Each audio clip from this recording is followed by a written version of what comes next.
39 झाले होते. 40वा. उभयं तृतीये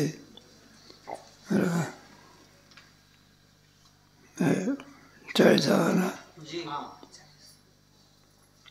एकामस्मिकत्रापि सिद्ध मुक्तश्च सिद्धैः भवकृत्य पुरामस्य सर्व न कृतम.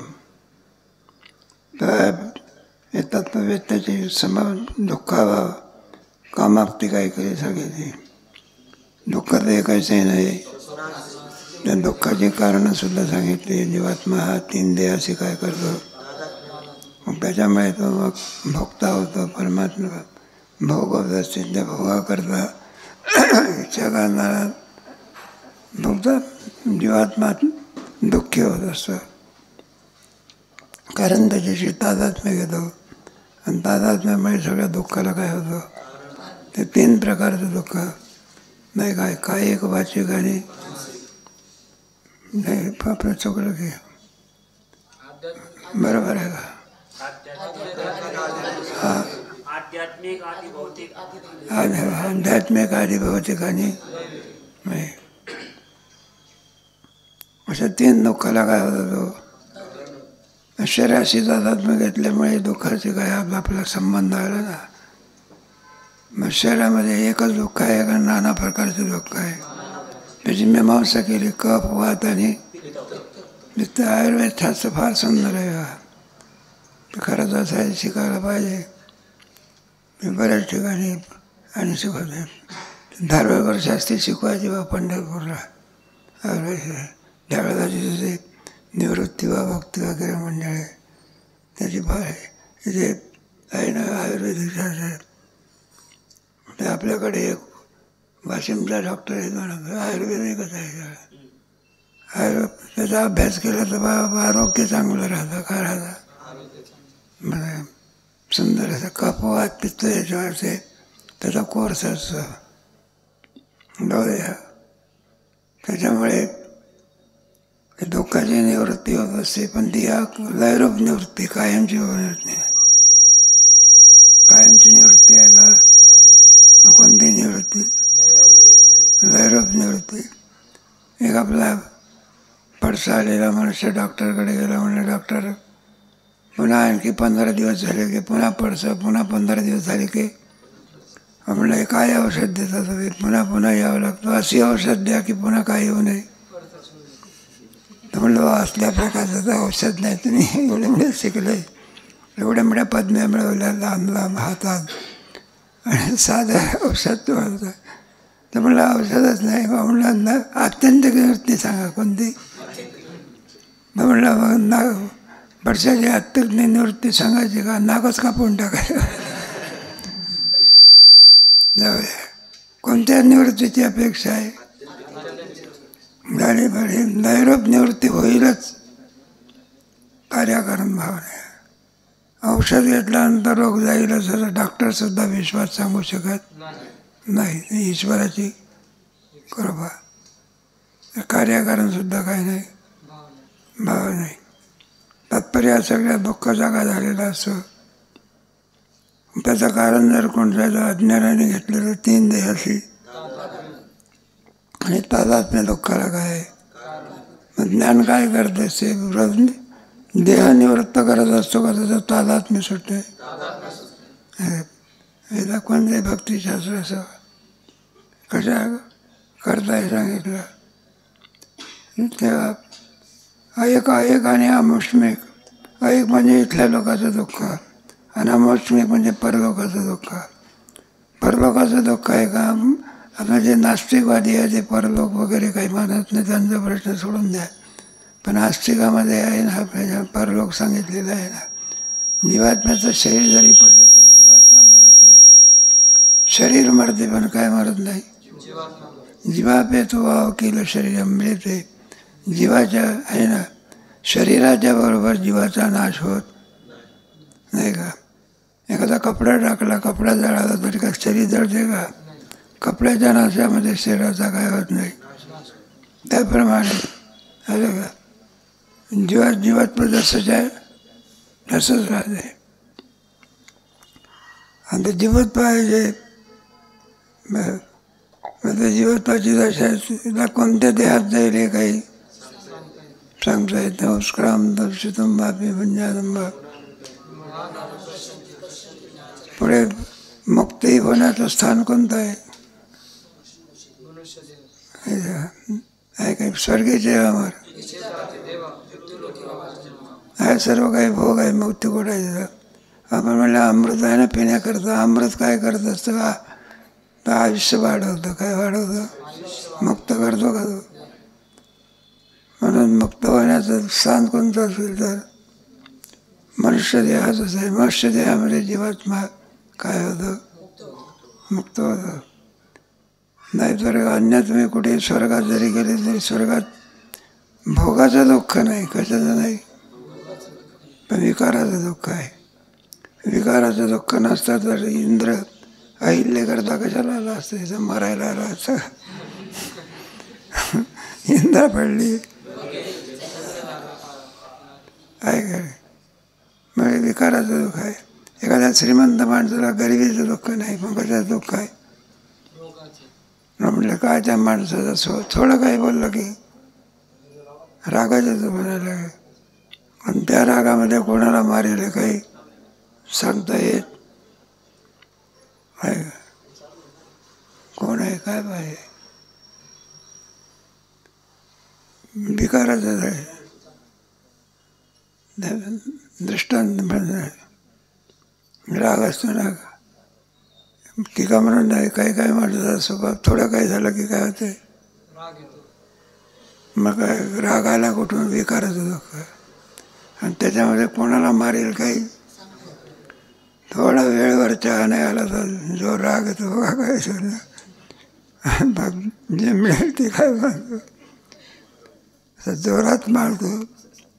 ती बाई बिचारी चहा घेऊन आलेली असते, ती पालतीच पडते.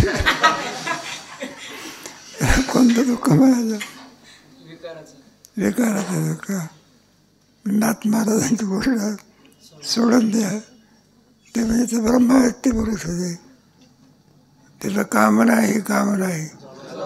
संतांच्या ठिकाणी राग नसतो का? राग असतो का? तो उसना आणलेला असतो. उसना आणलेला जातं त्याला काय करतात? सहज चाललेलं आपलं. म्हणून एक दुःख आहे आणि जसं कोणतं? पारलौकिक दुःख. पारलौकिक दुःख म्हणजे आपण पापच का केलं, पुण्य का केलं नाही, याचा पश्चाताप होऊन पुढे काही उपयोग होत नाही. त्या पापाची फळे काय करावी लागते? याला आहे ना, पापाचं काय दुःख आहे. बरं म्हणलं पुण्याचं आहे, पण भोग आहे फक्त. पुण्याचे काय? ज्ञान आहे का? पुण्यात 50 वर्ष झाला म्हणजे काय तर मुक्त होतं असं सांगाय. उत्तमोत्तम काय मिळेल? भोग मिळेल. मुक्ती मिळेल का? ते सुद्धा पुण्य सुद्धा काय? पुण्यात्मक हे पापी मातेचे ने पावी. मग ते सगळं पापच केलेलं असतं. पश्चाताप होत असतो. पश्चाताप होऊन काही उपयोग होत. या सगळ्या दुःखाची निवृत्ती अयकामश्मी. बरे अयकामश्मी बरात सिद्ध आहे. समोर बरात सिद्ध आहे म्हणजे सगळ्या दुःखाचा समूह. एकच दुःख आहे का? अनंत प्रकारचं दुःख आहे. हा सगळा समूह बरे नाही का? सिद्ध मुक्तेष्ट सिद्ध आहे. त्याचप्रमाणे या सगळ्याची निवृत्ती व्हावी एवढ्याकरता. आणि दुसरं दुःख कोणतं असेल तर बद्धपणा. काय ना, दोनच विभाग पडत असतात, एक बद्ध आणि मग त्या बद्धात लावायचे पामर, विषयी, साधक. हे कशामधले प्रकार करायचे? मग पामर कोणाला म्हणायचं, विषय कोणाला म्हणायचं, उपासक कोणाला म्हणायचं? केवळ निश्चित कर्म करतो त्याला काय म्हणायचं? नाही का? चोरी करणं म्हणलं आमचा पिढीचाच धंदा आहे. आजचाच आहे का? आहे का नाही? एक पोर एका झाडावर चढून आंबे तोडत होतो. आंब्याचा कोणाला विचारायला लागला जा. म्हटलं बा कोणाला विचारून तो आंबे तोडतो? विचारत असते का? दिसले की तोडायचं. म्हणलं आतापासून जर असल्या प्रकारची चोरी करतो तू लहानपणामध्ये एवढ्या बालवयामध्ये, पुढे मोठा झाल्यावर तर म्हणला तू अट्टल काय करशील, खून करतील म्हणलं तू काय करशील. आता हे काय नाही बरोबर नाही. म्हणलं तुझ्या वडिलाला काय केलं पाहिजे.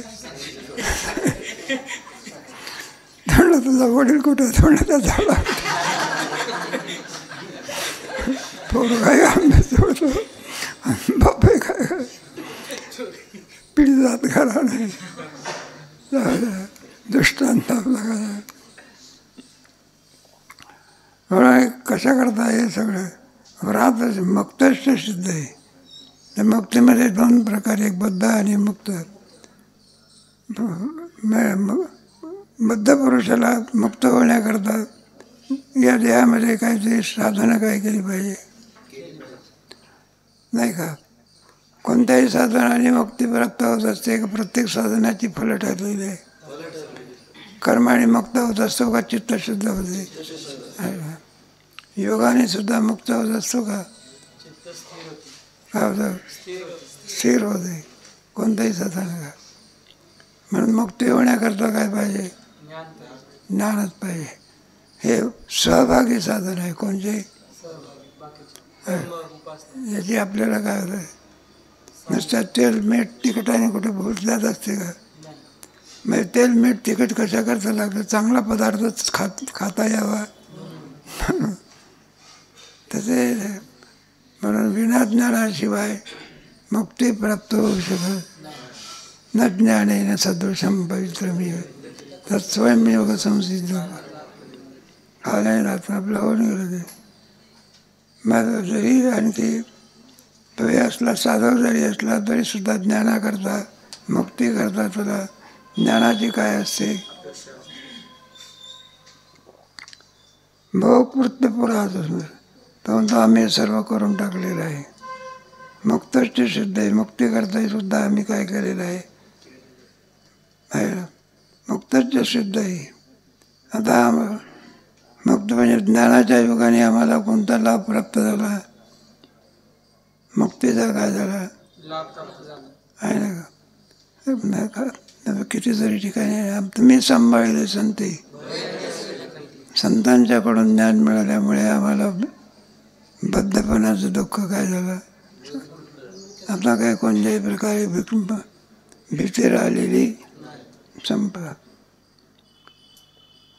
बहुकृत्यम पुरा म्हणजे हे मिळवण्याच्या पूर्वी आम्ही आणि हे सर्व मिळवलेलं आहे.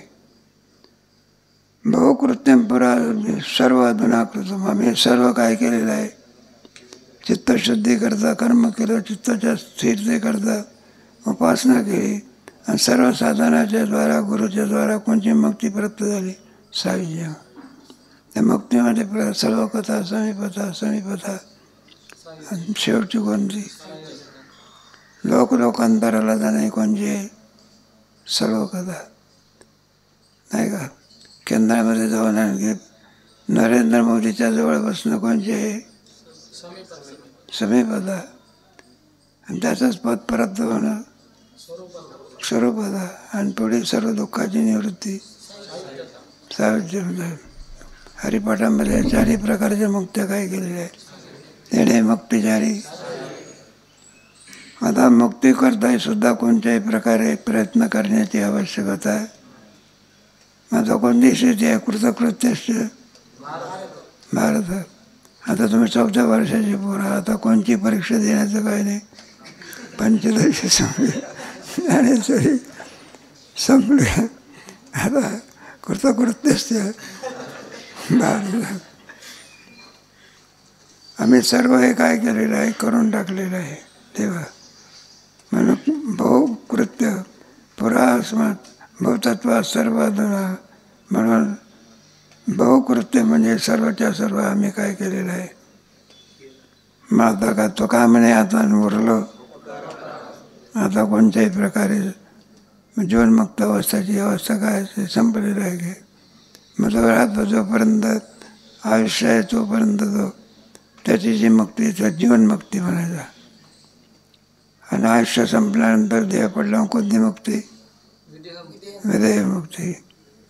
खरं तर आहे शास्त्रामध्ये जीवनमुक्त असतानाच विदेहमुक्ती आहे बघा, असं आपलं मत आहे. म्हणलं जीवनमुक्त असताना विदेहमुक्ती कशी? कारण तो शरीरात जरी असला तरी तो शरीराशी त्याचा काही संबंध नाही आहे. शरीर पडल्यानंतरच तो अशरीर होतो असं नव्हे. शरीरात असतानाही सुद्धा तो काय होतो? अशरीरम अव्यक्तम असं म्हटलेलं आहे. असे संत नाही जावे आम्हा खंडीचं जिवंतपणेच काय होते. एकाचं मत असं आहे बघा, देह पडल्यानंतर मुक्ती मिळते ती कोणची? मग विदेह मुक्ती. म्हणजे हे कमीच आहे की काय? देह पडल्यावर मिळते, मिळेलच काय सांगा. जीवनमुक्ताची स्थिती. आणि जीवनमुक्ताच्या अवस्थेमध्ये चला विदेहमुक्ती शरीरम होत असं शरीराशी आपला काहीही संबंध राहिलेला या बोधामध्ये. म्हणून त्याही मुक्तीचा तो काय घेतो? आनंद घेतो. म्हणून बहुकृत्यम असून सर्व अधुना कृतम. आम्ही जेवढं काही मनुष्य देहामध्ये प्राप्त करून घेण्याकरता आणि कर्तव्य केलं ते सर्व आता काय झालेलं आहे? संपत गेलं. परमार्थ संपत असतो, संसार वाढतच जात असतो, एक सारी जातो उभे एक आहे. एक एक एक लग्न झालं आहे बरोबर, मुलगी जावाई सांभाळतो की ही भानगड असते बा आहे का? लाख भानगडी असं जावे त्याच्या वंशात ते पेपरामध्ये बसते बा. नवरेपणाचा हक्क बाईवर काय करतो तो गाजव जा तुझ्या बापाकडून गाडी घ्यायची इतके पैसे काय कर. त्या बाईला काय होतं? त्रास होत असतो. तात्पर्य कशा करता हे सगळं सांगितलं. म्हणून संसारातलं दुःख हे संपत असतं का वाढतच राहतं? एक नाही का? तरुणपणा गेला म्हणजे कोणता पणा येत असतं. आणि सोनापरीच गती झाली नवगे नाचेल खरं. मग तेच सुनबाई सासरे बाबा तिला का कोण दिसत असतो? मग टाकाऊ पुरुष दिसत असतो, निरुपयोगी पुरुष आहे का नाही? म्हणलं वेळ होऊन गेलेली अजून चहा देत नाही. मग ती सुनबाई लागवत असते. तुम्हाला काय म्हणाल? शाळेत जायचं आहे का? ऑफिसमध्ये जायचं आहे का? लहान मुलाला कुठं जायचं आहे? आणि यजमानाला? आणि तुम्हाला का कुठं बसायचं? नाही दिला त्या तरी चालते, जाऊ द्या. ते म्हातारी हुशार असतात बघा. तुम्हाला नोकरी झाल्यानंतर काय मिळते? पेन्शन मिळते. म्हणतात पेन्शनही करता वेळेवर चहा द्यावा लागला. म्हातारा लुसून गेला तर 40,000 काय जाते.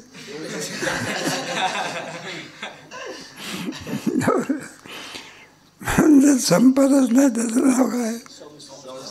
आमचा संपत येतो. तो का म्हणे आता रोडला उपकारा. म्हणून आम्ही जेवढं काही कर्तव्य मनुष्य देहामध्ये करावायचं ते सर्व काही केलेलं आम्ही करून टाकलेलं आहे. आता काय झालं? निष्काम झालं.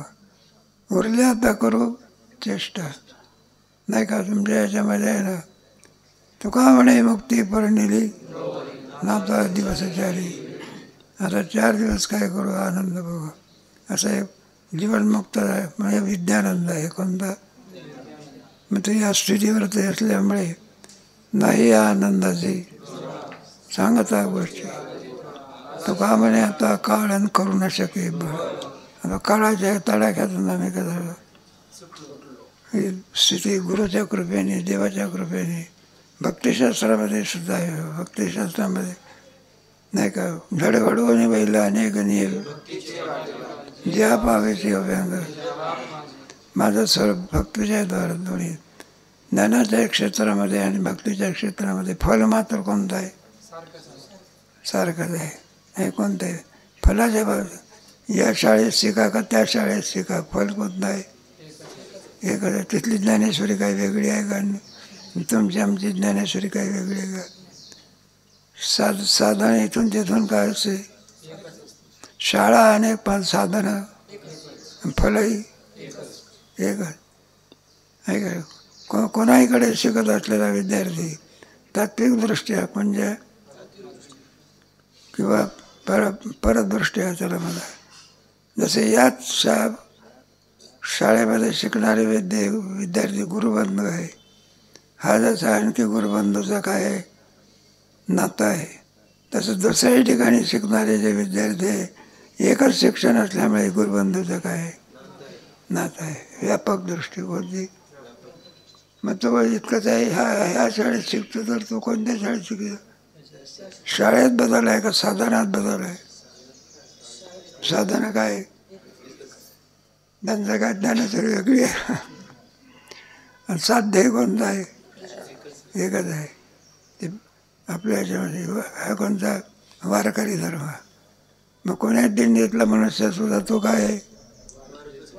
वारकरीच आहे, नाही का? आपल्या दिंडीतला नाही तरी सुद्धा ती बाई पाणी देणारी बाई म्हणते, बाबा इकडे पाणी घेऊन जा डोक्यावर. कारण आमच्या दिंडीतले तेही सुद्धा वारकरीच आहे आणि तुम्ही सुद्धा कोण आहे? एक व्यापकता आहे ह्याच्यात काय. म्हणून आता आम्ही सर्व काय केलेलं आहे, करून बसलेलो. आता करण्याची काय राहिली नाही. आता कोणत्या आहे आता कीर्तनाची काय यायला पाहिजे. नाही, आनंदाची गोष्ट आहे ना, नाही का? मोबाईलवरून पाहून सुद्धा काय करता येते. आणि वारकरी शिक्षण संस्थेत 4 वर्ग शिकूनही सुद्धा काय ते मग मोबाईलवाला म्हणतो शिकण्याची आवश्यकता आहे. मोबाईल म्हणजेच वारकरी शिक्षण संस्था.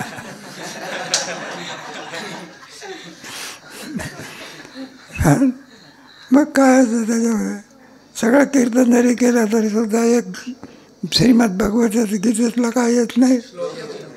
ही गोष्ट झाली की ती झाली की परिणाम काय होतो? काही भागवताची ओवी असली तर ज्ञानेश्वरीची त्याला विचारला म्हणला इथं भागवताची ओवी नसून कोणाची आहे? ज्ञानेश्वरीची. वा म्हणलं मोबाईलमध्ये लिहिलं आहे की. म्हणून सर्वसाधारण काय पाहून हा ग्रंथ तेव्हा जाणे झाले जाण आहे ना. काय काय बरं तुम्हाला कल्पना, संस्थेत बसण्याच्या अगोदर सुद्धा कीर्तन केलेले असतात. काय केलेले असतात म्हणला कशा करता आता संस्थेमध्ये बसतो शिक्का लावून घ्यायचा. ऐकून भविष्य झालेलं असतं ना. काय झालेलं असतं ते ऋषिकेशला पोरं जातात ना, मग तिथे शिकतात. म्हणलं हे पाहिजे तर नवीन हे काही राहिलं नाही. मग आळंदीला असताना 4 वर्ष शिकत असताना सगळं तुम्ही जे शिकवता म्हणलं इथं आम्हाला तेव्हाच पाठ झालेलं. मग महाराष्ट्रीयन पोरं फार हुशार असतात, काय सगळं मटेरियल तयार झालेलं नसतं. काय नाही, कापुराच्या वाटी उजळल्या.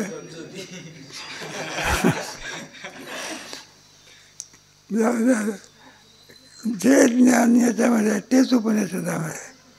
उपनिषद तरी काय दुसरं कोणतं?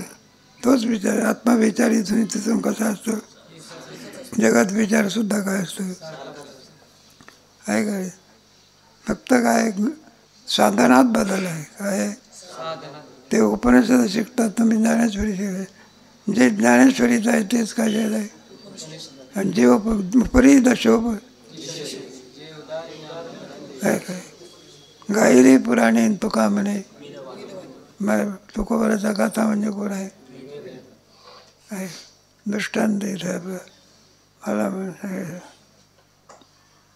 म्हणून तर आम्ही सगळं करून चुकलेलं. आता कोणत्याही प्रकारे दिवसचारी खेळीवेळी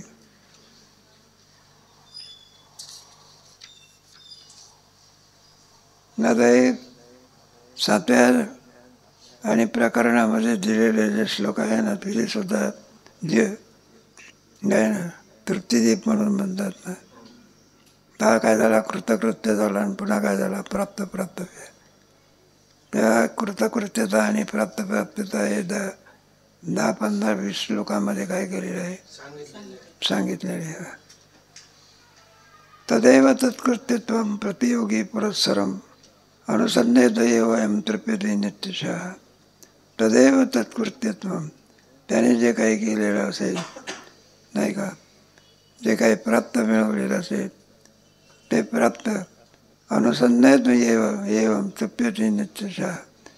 एखादा कल्पना करा, गाथा पाठ केलेला आहे, ज्ञानेश्वरी पाठ केलेली आहे, परीक्षा दिलेली आहे, मग त्याचा जो नेहमी अनुसंधान काय असते त्याच्यामुळे त्याला दुःख होते का आनंद होतो, सामान्य आनंद होतो का अति आनंद होतो, पारायण करणारालाही आनंद होतो, आणि ज्याचा गाथा पाठ आहे तो उपस्थिती ठेवण्याकरता आवृत्ती देतो तोही आनंद असतो. दोच्या आनंदात काय सारखे पण आहे का? अरे पारायण करणाऱ्या माणसालाही आनंद होतो, गाथा पाठ झाल्यानंतर आवृत्ती देत असताना काय होतं, दोच्या आनंदामध्ये फरक आहे. आवृत्ती देणाऱ्या माणसाचा आनंद काय असतो, त्याला कर्तव्य आहे, पारायण करतो, फक्त काय करतो पाठ आहे का, पाठ करणारचा आनंद काय असतो अधिक आनंद असतो. आणि तद्रूपता झाली असेल तर त्याहीपेक्षा काय असतं अधिक आनंद. म्हणून तो अनुसंधान करतो, काय करतो, जी गोष्ट आपण केली असेल ती पुन्हा पुन्हा पुन्हा पुन्हा तच्चिंतनम तत्कथनम एकदैक परत पंच ब्रह्माभ्यासम ऐकत. 2 जर मिळाले तर त्याचा आनंद बघत असतो.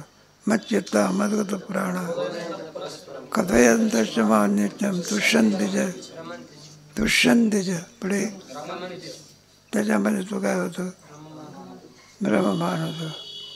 तृप्यते नित्यशः. आता गाथाच पाठ केलेला आहे, मग काय प्रश्नच काय झाला, आता तो पारायण करत असतो का आवृत्ती देत असतो. आता काय पारायण करण्याचे दिवस आहे. आता बाकीचे ज्याला ही तृप्ती प्राप्त झाली नाही त्याच्याकरता पुढचा श्लोक आहे. दुःखिनो अज्ञा संसरंतु कामं पुत्रार्थपेक्षया परमानंदपूर्ण संसरामी किमच्छया. दुःखिनो अज्ञा संसरंतु कामात पुत्रार्थापेक्षया. ज्यांना ब्रह्मज्ञान प्राप्त झालेलं नाही, तृप्त झालेला नाही असा जो वर्ग आहे विषय पामर वर्ग. कोणता वर्ग?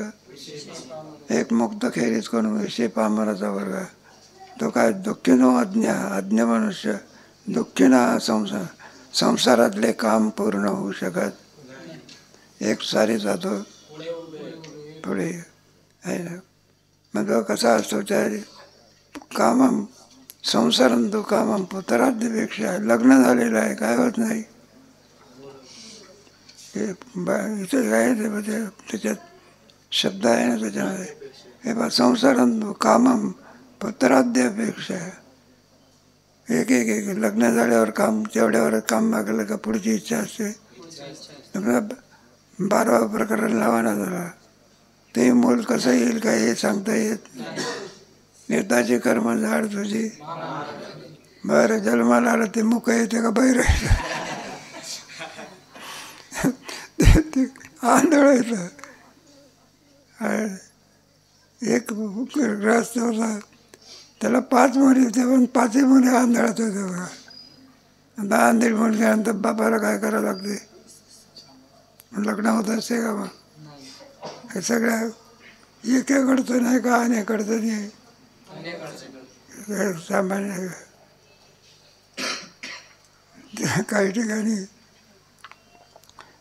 त्या नवरदेवाने आणि थोडा हट्ट घेतला बा. काय घेतला, आता लग्नामध्ये मंगलाष्टक होणार वगैरे, मुलगी आलेली आहे, याने हट्ट घेतला. कोणता हट्ट घेतला, मला 2 चाकी गाडी नको, किती पाहिजे. आणि वेळेला लग्नाच्या वेळ प्रसंगाची आहे कशाची. ते आरडाओरडा चालला आहे, नवरदेवाला घेऊन या, नवरदेवाला घेऊन या. नवरदेव तर रुसला तिकडे, आणि तो लवकर का होईना येईना बघा.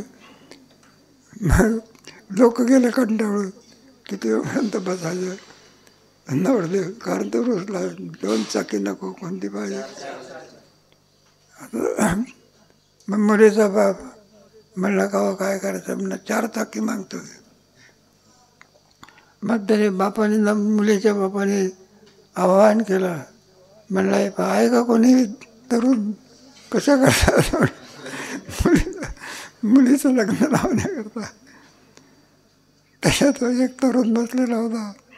त्या शेजारच्या माणसं म्हटलं उठ की तू. म्हटलं काय म्हटलं तो आवाहन करतो ना, कोणी जर असेल तर आमची मुलगी त्याला काय करतो, देऊन टाकतो की. म्हटलं आलेला फायदा कशाला कमवायचा. एक उपड संपाय झाला. उठला बघा, आणि शेवटी लग्न काय झालं, लागला. तो तिकडे बसला आपला, दुचाकी नाही 4 चाकी. जाऊ दे आपलं जावेचं जावं तेव्हाकडे. मी कशा करता सांगितलं, कोण्या माणसाला संसारातून कोणतं दुःख असेल हे सांगता येत नाही. मानसिक दुःख नाही का, शारीरिक, नाना प्रकारचे दुःखाचे काय आहे प्रकार आहे. आणि त्याच्यामुळे तो सुखी होत असतो का दुःखी होत असतो. एखाद्या माणसाला विचारलं, म्हटलं का तुमच्या चेहऱ्याबद्दल. म्हटलं आमचा मुलगा मुळीच आम्हाला काय करीत नाही, सांभाळण्याच्या विचारात सुद्धा नाही. ते बापाला काय असतं दुःख असते, आणि त्या दुःखाने तो गावात असतो, युक्त असतो. ते दृष्टांत इथे घेतलेलं आहे. संसारांतू कामं पदरतात. मोठा दृष्टांत सांगायचा झाला म्हणजे राजा दशरथाचा. ऐका काय सगळं त्याचं ऐश्वर्य आहे मोठा. सगळे नौकर चौकर हात जोडून काय आज्ञापालक आहे, सगळं काय आहे. पण राजा उदासून बसलेला होता. का बसलेला होता, मुलगा कुठं आहे. मग ते वशिष्ठ ऋषीने विचारल्यानंतर नाही का, पुत्रहीन अस्य मे सर्व दुःख आहे कल्पते. आणि मग शेवटी कोणता यज्ञ केला, पुत्र कामेष्टी काय केला, यज्ञ केला. मग अत्यंत पवित्र कुळ असल्यामुळे, भगवत भक्तीने स्नात असल्यामुळे भगवंताला अवतार घेण्याकरता कोणतं कुळ प्रचंड पडलं. हे दोन्ही बिना पुण्याशिवाय नाही बघा. हा अवतार घेण्याकरता तिथी कोणती निवडली. मग नवमी, कारण इतर तिथीला काहीतरी फळ आहे, नवमीला काय नव्हतं म्हणून कोणती दिवशी. आणि मग पुढे परमात्मा दशरथाच्या कुळामध्ये काय घेतो, हेच आहे. नंद यशोदेच्या कुळामध्ये उगीच जन्म घेतो का, तप काय काय केलेलं आहे. म्हणजे दोन्ही महात्म्य, अयोध्या आणि गोकुळ. गोकुळीच्या सुखानंत पार नाही. आणि अयोध्येला तसं कोणतं मंदिर बांधलं त्यामुळे. म्हणजे दोन्ही जे अवतार आहे ना, यांचे ग्रंथ निर्माण झाले. आहे काय, रामाच्या अवताराचं वर्णन करणार त्याला रामायणाचार्य म्हणतात. कृष्णाच्या अवताराचं वर्णन करायचं असेल तर भागवताचार्य. काही हरकत नाही व्हावं माणसाने. अमृत प्यायला काय हरकत आहे, मरतो का माणूस. उलट काय होते आयुष्य. मग अवश्य रामायण सांगावं, भागवत काय करावं. पण हे केव्हा सांगायचं, 80 वर्षाच्या वर झाले जवळ सकळ नाथ झाला.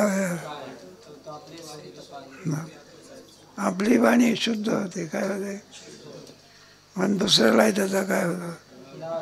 हे बा रामायण सांगणारा आणि कृष्णचरित्र सांगणारा तो कसाही का असू ना, कधी उपाशी मरत आपला दृष्टांत काय झाला नाही आवश्यक आहे त्याची काय आहे त्याची इथून जर 4 वर्ष शिकल्यानंतर खुशाल ज्ञानेश्वरी सांगावी काय सांगावं गाथा सांगावं आपलाही फायदा आणि दुसराच आहे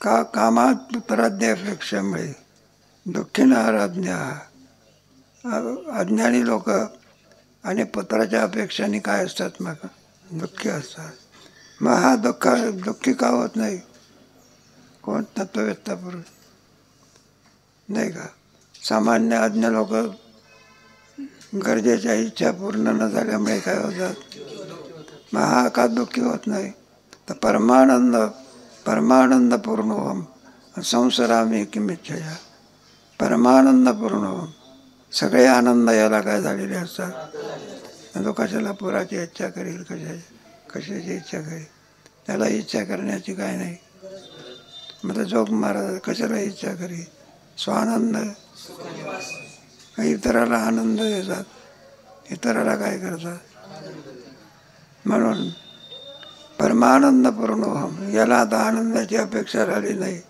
समुद्राला कुठं पाण्याची आवश्यकता आहे का पाऊस पडला तर समुद्र सुकतो नाही म्हणजे पुरे तो समुद्राला आणि पाऊस नाही पडला तर सुकून जातं कारण समुद्र कसा आहे पूर्णच्या ओम पूर्णमद पूर्णमिदम पूर्णस्य पूर्णमादाय पूर्णमेवावशिष्यते तिथे कोणत्याही प्रकारची काही सूर्याला कुठं प्रकाश आणावा लागत असतो तो किम स्वरूप आहे तो प्रकाश अमृताला कुठे गोडी आणावी लागते का मळात अमृतच काय त्याच्या गोडीने इतर काय होतात मग त्याला सर्व हे परमानंद पूर्ण संसाराने किमिच्छया परमानंद परमानंदामध्ये निमग्न असलेल्यामुळे संसाराने किंवा म्हणून संसार सुखाची इच्छा करीत नाही अनुतिष्ठन् कर्माणि परलोक या सभा सर्व लोकात्मका अकस्मात अनुतिष्ठामि ते कथाम अनुतिष्ठन्ति कर्माणि परलोक वासया अनुतिष्ठन्ति कर्माणि अज्ञ लोक जे असतात नाही का आपल्याला लोकांताची काय झाली पाहिजे आहे नाही का या देहामध्ये असून आपण जर काही पुण्य निर्माण केलं तर पुढच्या देहामध्ये इंद्राचा देह मिळाला परलोक प्राप्त होतात हे उगीचाच होत असतो का अनुष्ठानं करावी लागतात तर मला स्वर्गाची प्राप्ती करून घ्यायची असेल तर बसल्या बसल्या होत असते काही यज्ञ करावे लागतात शतमक संपत्ती आहे उगीचाच प्राईम मिनिस्टरनं राज्याचा मंत्री होत असतं का निवडून यावं लागतं म्हणून काय त्याच्यामध्ये अनुतिष्ठन्ति कर्माणि परलोक आहे म्हणून अनुष्ठानं करावे लागतात कारण हा देह पडल्यानंतर अनुष्ठानं जर आपण केली त्या अनुष्ठानाची फलं आपल्याला काय होतात ज्याची इच्छा करी ब्रह्मलोक प्राप्त व्हावा तर ब्राह्मणाचा जन्म घेऊन त्याच्यात कर्म केल्यामुळे आपल्याला कोणता लोक प्राप्त होतो ब्रह्म अनुतिष्ठन्तु कर्माणि परलोक या सभा परलोकाची काय होते उगीच होत असते का त्याच्याकरता यज्ञ करावे लागतात बिना पुण्याशिवाय प्राप्ती होऊ शकत नाही सर्व लोकात्मका अकस्मात अनुतिष्ठन्ति ते किम कथम सर्व लोकात्मका अकस्मात आता हा काय झालेला आहे परलोकाची वगैरे प्राप्ती करून घ्यावी हा परलोकावर भिन्न राहिलेला नाही का हे विश्वाची माझे ऐशी मध्ये जायची आता तो परिच्छन्न राहिला की सर्व व्यापक झाला आणि सर्व व्यापक झाला असल्यामुळे सर्व लोकात्मक काय झाला तो सर्व लोकात्मक झाला त्याच्यामुळे अनुष्ठान करून परलोक प्राप्त करून घेण्याची इच्छा काय झाली संपून गेली हे बा कस्वात अनुशिष्टामी ते कथम ऐका सर्व लोकात्मक मी आता दिसायला जरी परिच्छिन्नच असलो तरी एवढाच नसून अनुरेणू या चौकडा तुका आकाश आहे वेळा पौधाच्या योगाने जो काय झालेला आहे व्यापक झालेला आहे म्हणून सर्व लोकात्मक कोण झालेला एकेच ठाई बैसला परितो सर्वत्र आणि विश्वाची जागा अंग येतो. विश्व त्याच्यावर आता वेगळं राहिलेलं नाही. कारण याच्यामध्ये ना अभेद दाखव, वेदांत शास्त्रामध्ये फक्त अभेद दाखव. देव भक्त दोन्ही मुळेचे द्वैतवादाच्या मतामध्ये भक्त भक्तच राहतो, देव काय राहतं. फारच झालं तर लोकांतराची काय होते, पण देवपणा प्राप्त होत नाही. आणि आपल्या भक्तिशास्त्रामध्ये देवभक्त दोन्ही आपले पदी वैसविलेन बाप रखमाजीवर कृपा कटाक्ष आणि आपले पदी.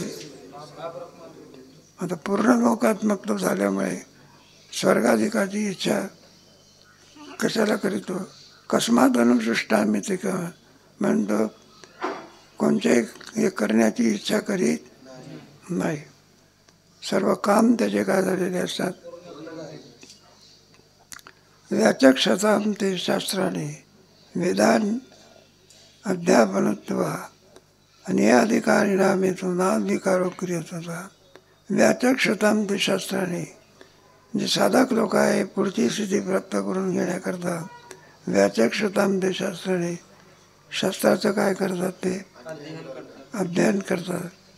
वेदान ब्राह्मण लोक वेदाचं काय करतात, अध्ययन करतात. खरं तसं आहे, वेदाचा अधिकार आता आपलं ऐकलेला आहे बरं का, सर्वांना असं सांगितलेलं आहे. काही लोकांचा आग्रह फक्त ब्राह्मणालाच काय आहे त्यांना सांगणार. बरं, ते विद्यानंदगिरी आले होते ना, ते म्हणले यांना का विद्या शिकवत नाही तुम्ही. म्हणलं यांनाही सुद्धा काय वेदाचा आपण उपनयन झाल्याशिवाय वेदाचं अध्ययन करता येत नाही. तर म्हणलं यांनाही सुद्धा उपनयन करण्याचा काय अधिकार. हे क्यों पडाते नाही बरोबर, जाऊ द्या. ते अजूनही सुद्धा पद्धत आहे ना, कीर्तनात नाही सांगायचं बरं का. ब्राह्मण खेरीत कोणी इतर लोकांना वेद काय करीत नाही सांगतात. पहिला प्रश्न करतात, जा कोणती जात आहे. ब्राह्मण खेरीत करून तुमचं काय करे. आणि त्यांचं मत असं आहे, जिज्ञासा ज्याला आहे कुणाला, आणि तो वेदाचा काय आहे.